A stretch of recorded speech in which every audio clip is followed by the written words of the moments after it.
Ready? Yep. Yeah. Hi everyone, thanks for coming in today. So I hope you're all feeling okay and you're all ready to go home soon from the hospital. Now before we start on our session today, I'm Mindy Robinson and I am a dietitian at the cardiac unit here at the hospital. But I'm just going to do a welcome to country first. So we acknowledge the Turrbal and Yagara at the First Nations owners on the lands where our hospital now stands, and we pay respects to their elders, laws, customs and creation spirits. We recognise that these lands have always been places of teaching, research and learning, and we acknowledge the important role that Aboriginal and Torres Strait Islander people play within our hospital community. So how are we all feeling today, guys? Are we confident? Excited. Yeah, ready to go home. Awesome. Well, I'm really happy to have you here because this is obviously something I love doing, and I hope by the end of the session that you guys will be learning just as much as me learning about you guys today as well. So I guess I want to start by saying, who recognises this warning sign here? Has anyone seen that? I've seen that. Yeah. So if you were in a car and that came on, do you think that you would just ignore it and keep driving thinking that nothing's going to happen and you wouldn't have any consequences if you just completely ignored it? No, the car would probably stop. Yes, exactly. So I guess whether or not, I'm not sure, some of you might not drive anymore, some of you probably still drive, even if you have always been a passenger. At some point that we're in a car, we know that if the light came on, we probably wouldn't just ignore it because we know that something bad is eventually going to happen and that the car's going to stop working and we would break down. So this is similar to us as humans. So we obviously receive warning signs as well, and these are forms things like, you know, maybe a little bit of weight gain or maybe a little bit of a high blood pressure reading. And quite often we will see that they're there, but we might sometimes choose to just put them on the seat off to the side thinking they'll sort themselves out. I know I've certainly done it before. So essentially if we were to do that, we would stop working and we would break down ourselves, and we don't want that happening. So I guess today that's what this session's all about. We're going to be looking at sustainable food choices to service our health and maybe be able to maintain our weight and to live a healthy life in regards to our well-being, and also to reduce the risk of chronic disease, because we don't want to be developing the diseases. We want to be living as long as we can and as healthy as we can. So we're going to be doing that today we're going to be engaging in a few activities together. So we're going to take a look at the healthy plate model. I'm not sure if you guys have seen that before, but we'll have a look at that. We'll have a look at how we can use it maybe at home practically and what kinds of foods we would put on it. We're then going to delve into the diet called the DASH diet, and this will kind of support the healthy plate model, but it will also teach you about what kind of nutrients we need to focus on, which ones we need to be a little bit more careful with, and the amounts and how we can use that at home. And then hopefully with what you've learned with those two things, we can kind of have a bit of a discussion and make some choices on maybe some swaps, some things that you might be doing at home now that, you know, you could maybe swap over, and you might recognise some foods that you think you'd like to swap out for a better choice. So before we get into the practicality of it, I want to just talk about nutrition in itself and why it should be important to consider in regards to us going about our everyday life. So who here has heard about the 5 food groups before? Yeah. Yeah? Do you feel confident enough to tell me maybe just I a can couple try. of them? Or? So from what I think it is sort of like, you know, Australia, like our guidelines in Australia, they want us to be eating pretty healthy. So I think it comes, lots of fruit and vegetables. Yeah. I'm not really sure. And so would you say maybe that a fruit and vegetable would be one of the groups or two of the groups? One group. One group. Yeah.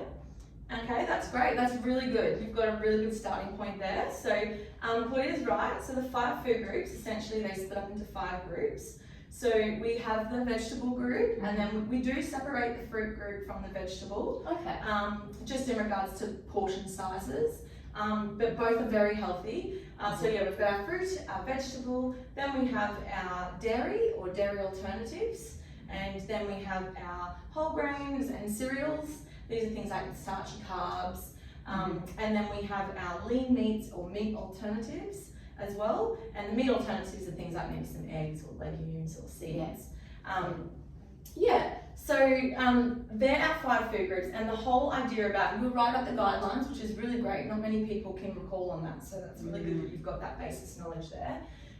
What they are essentially is they're guidelines to advise us on the nutrients or the essential nutrients we need to be able to receive the energy that we need to go about our daily life and feel good, and obviously prevent the onset of any chronic disease to be able to live a long and healthy life that we want to live. Now we do have a couple of other groups that aren't there, that aren't essentially grouped into the 5 groups. We've got our healthy oils, which we'll talk about a little bit later, but we have also got our discretionary. So these are these ones over here. So you can kind of see a bit of a difference there. We've got, you know, high salt, high sugar, high saturated fats. They're really energy dense foods, and they definitely don't serve our health. Whereas you can see over here, we've got our essential nutrients. So the comparability is really quite self-explanatory. We've got maintains weight, gives us excess weight.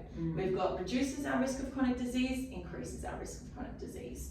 So essentially we can kind of just sum it up all in one, that the reason why we need nutrition is to service our health, and that if we're not, then we know that that's going to impact our future and I guess how long we're here and how well we're living while we're here. So we certainly want to be living our best days. So that's definitely something to think about, and I think to keep in the back of our minds when we're maybe lacking a little bit of motivation, and understand that it's more than just food on a plate for us sometimes.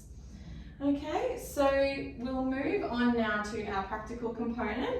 So this is our healthy plate guide that I was talking about, and I've actually got mine here today that we've got. So you guys, our little discharge present to you guys is we'll be sending you home with one today. So you'll be able to use that when you go home. And I wonder, because we've just been through the 5 food groups, if maybe anyone could recognise any of the food groups on the plate there? Veggies? Yep, perfect, yeah. So essentially what we want to be doing is we want to be consuming 50% of our plate in vegetables or salad, you know, from that essential vegetable food group in our 5 food groups. And then we've got 2/4 of the plate to make up the other half, which we have our starchy carbohydrates. And we essentially want to try and keep these low GI or complex carbohydrates, they tend to call them. They keep us fuller for longer, so they help our blood sugar levels stay level, keep our energy levels steady rather than picking it up and crashing us back down again. And then we have our protein sources, which is things like our lean meats, maybe, or as our alternatives, maybe some tofu or eggs as well. So that's how that plate model works. And I'm going to pass it around so you guys can have a bit of a look, and maybe you can kind of have a look and compare it to currently what you would used to be serving yourself at home to know the difference and know, oh, okay, that really doesn't seem too much different, maybe you might think. Or it's quite a practical way to make a change, I guess.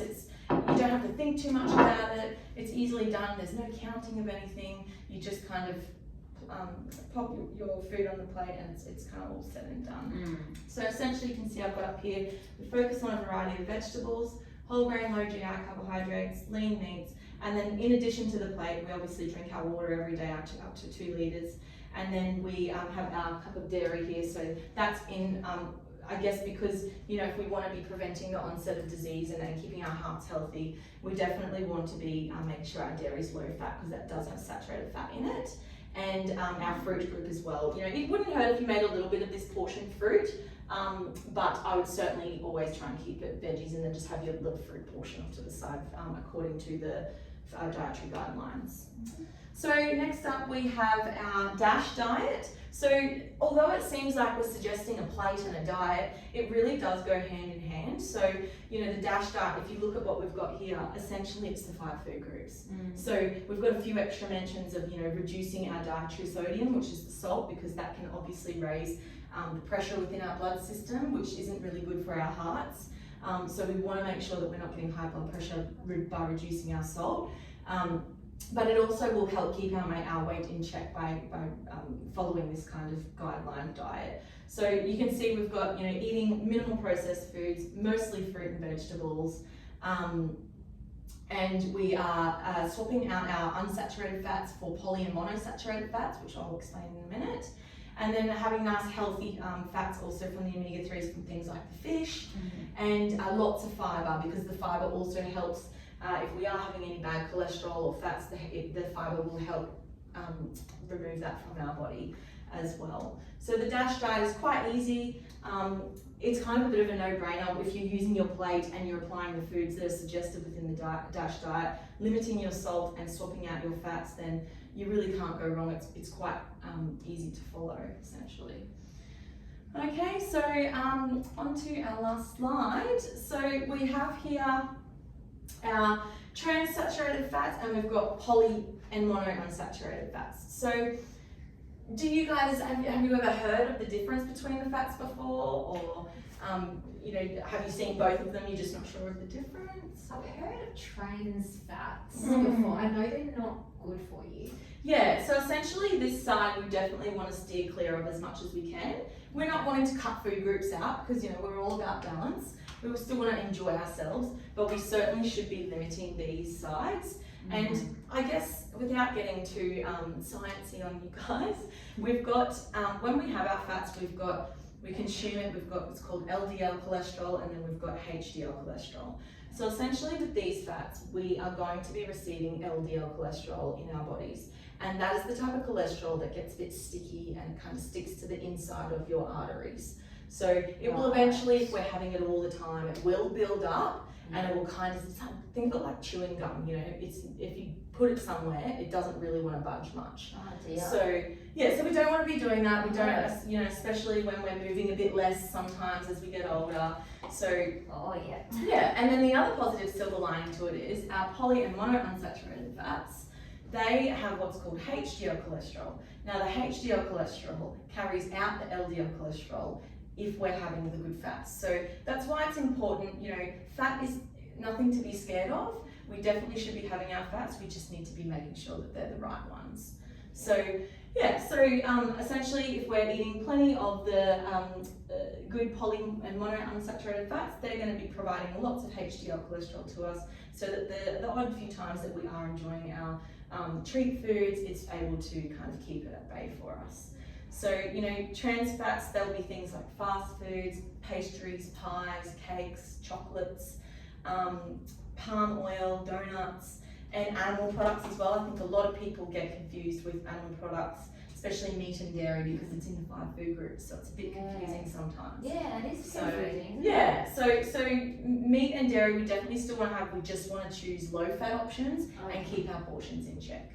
Okay, and then obviously for our healthy fats, we've got things like avocado, seed oils, nut butter, olives, almonds, avocados.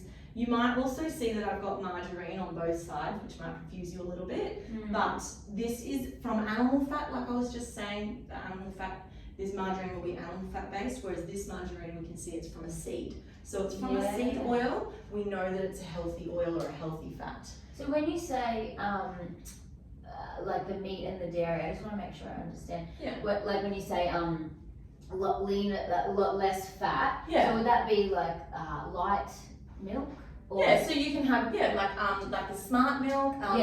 If you're having a milk at home that's full fat at the moment, probably a great idea. If you feel okay about it, you can swap it to a light. You don't have to go and go to a skim. Just any kind of reduction is better than nothing. And with the meat, because I just love my Wagyu steak. Yes. So what would you recommend? So just try and buy the leanest cuts that you can, and if it comes with a bit of fat on it, just cut the excess fat off and stick to just the red meat. And also keep it at the portion of the plate. So that's why the plate model is really good to use, So because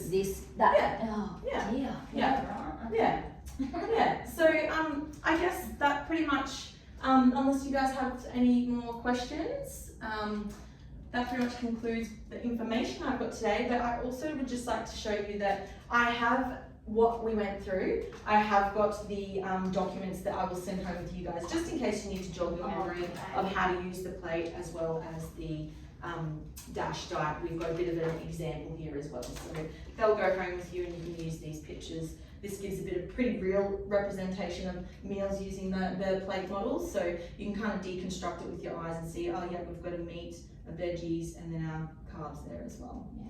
All right. Well, thank you. Fantastic. Thank you guys. Thank you very much. Good luck going home. I hope you see your families. Thank you. Nailed it.